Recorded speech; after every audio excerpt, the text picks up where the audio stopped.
Mr. Cohen, how long did you work in the White House?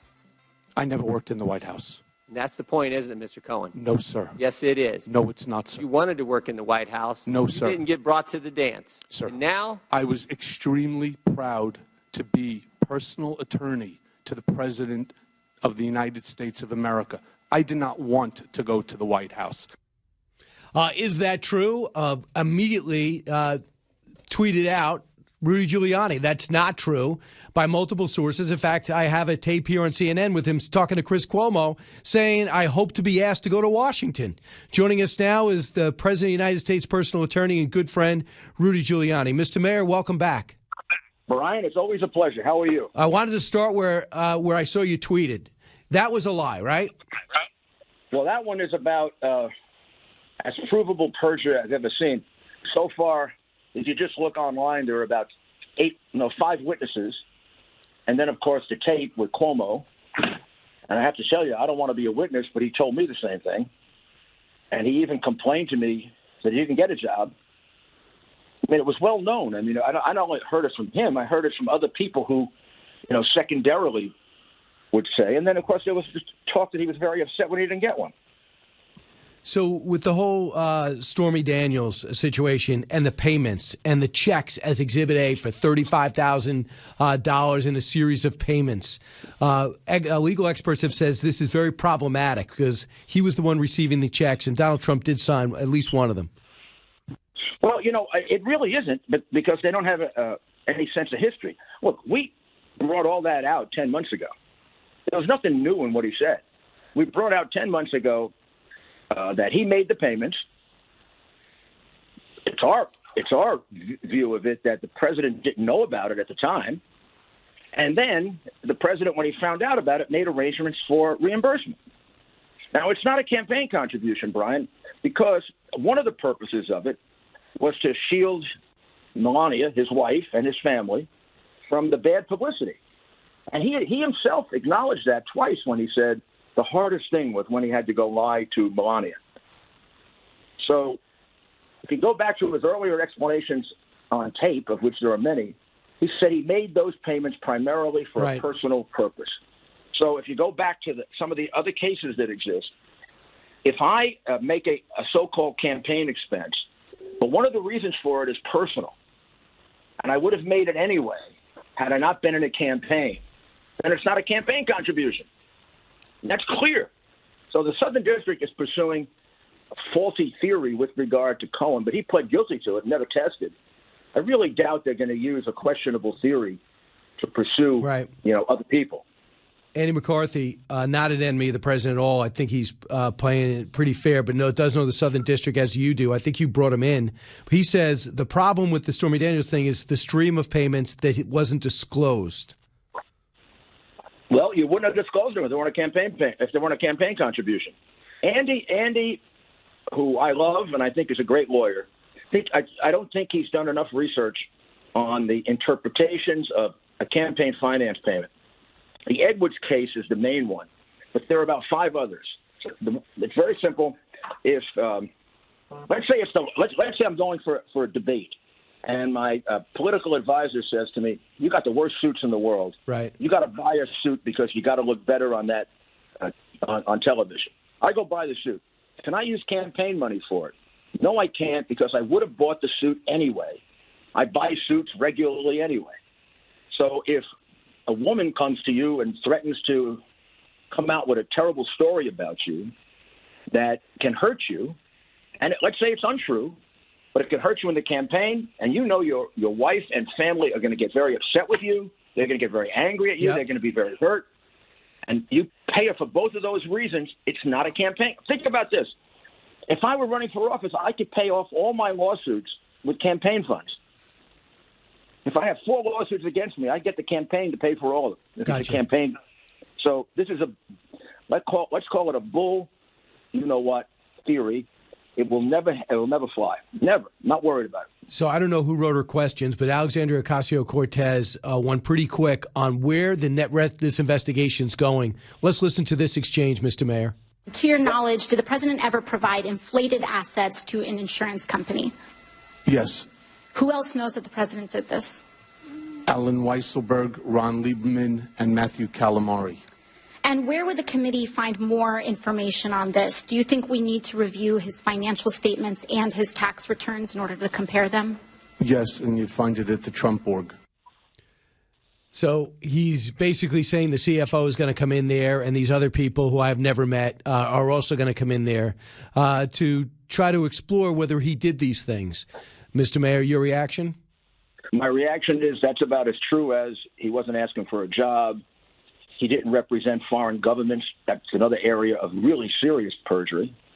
There are about 5 areas that Congressman Meadows and Congressman Jordan pointed out in their very, very powerful letter to the Attorney General, referring it for criminal investigation.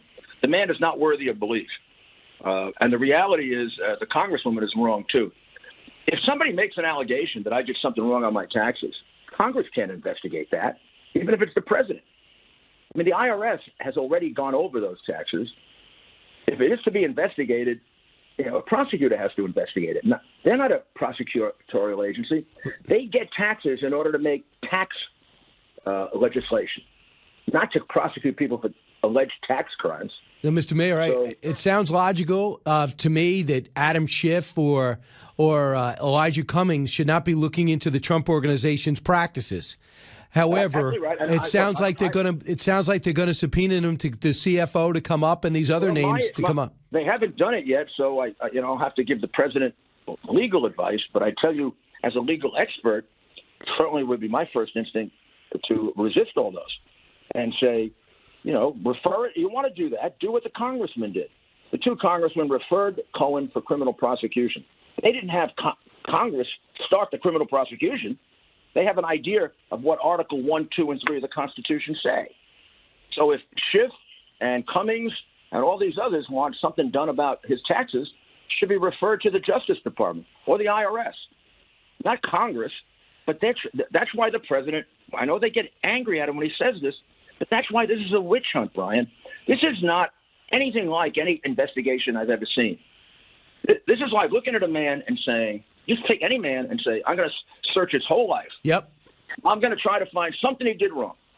And so far, they've been doing it to the tune of about $50 million, and they haven't found, in a good old New York word, bupkis.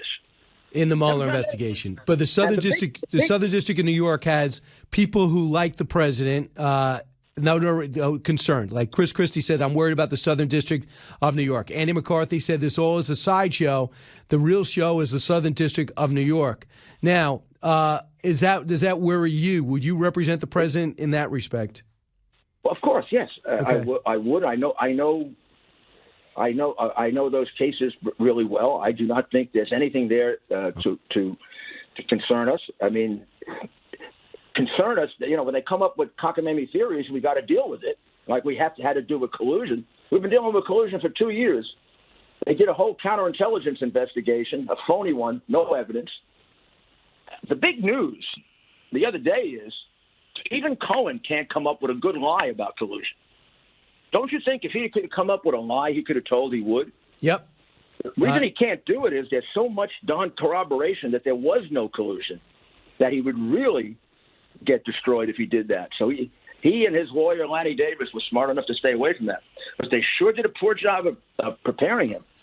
Man, he got ripped apart by Jordan and Meadows. I mean, those guys, right. Particularly when they caught him on the foreign governments that he was representing. Well, it was explained to me by the governor. He said that Republicans should have done a better job. When someone said, "Oh, he doesn't tell me directly," he has certain ways of talking and a secret code that any lawyer or anybody looking to defend the president would have said, "What the heck are you talking about?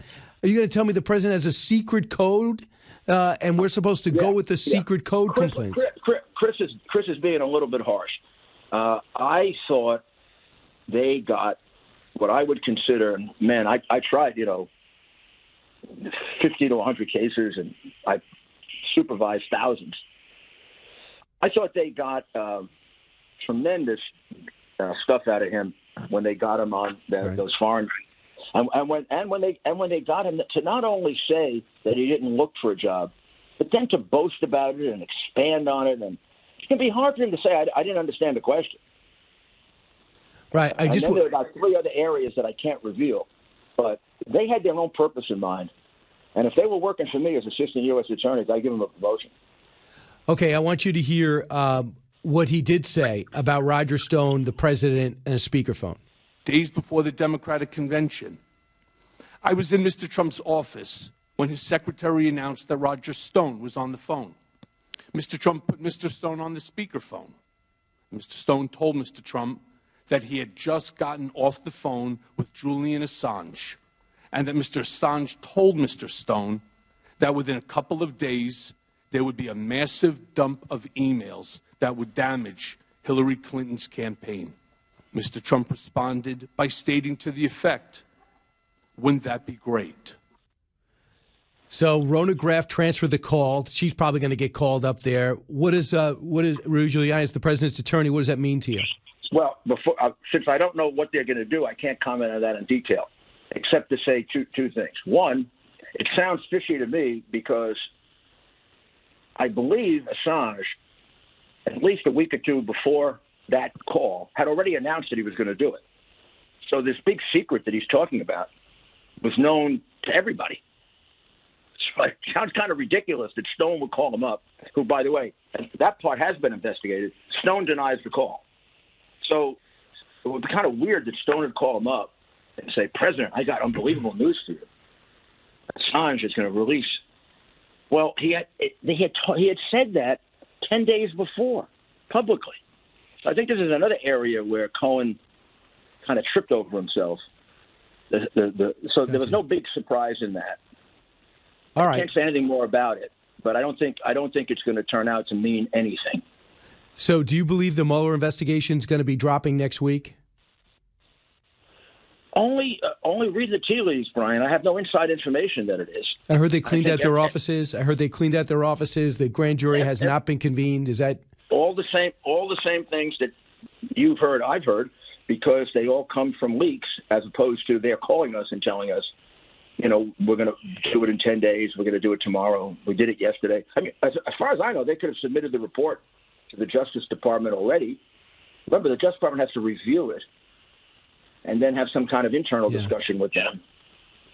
I always expected that we would be notified when the Justice Department was ready to decide what we're going to do about it.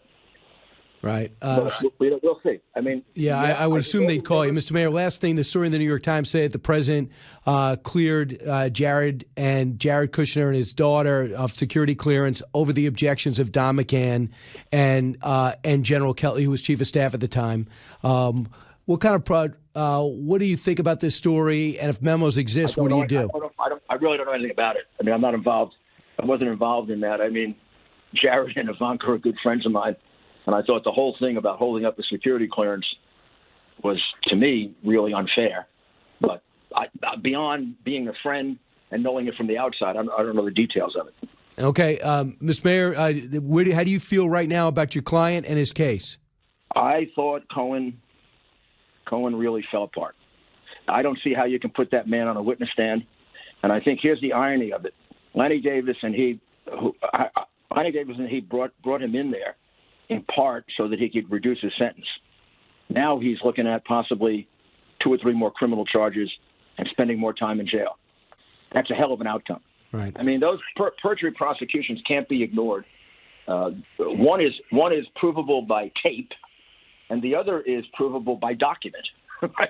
Gotcha. And look what they did to Flynn. I hear you. Flynn gets prosecuted when the FBI doesn't think he's lying. This guy has lied to millions of people. And where's Cummings? Didn't Cummings say he would hang him or something if he lied? Yeah. The first one. Well, right now he's going to be the last one. Boy, he went and hid once his witness started lying. Right. Mr. Mayor, I can't thank you enough for coming on. All right. This is what the country's talking about. They want your perspective. Can't thank you enough. Thank you. Bye-bye. Mayor Rudy Giuliani.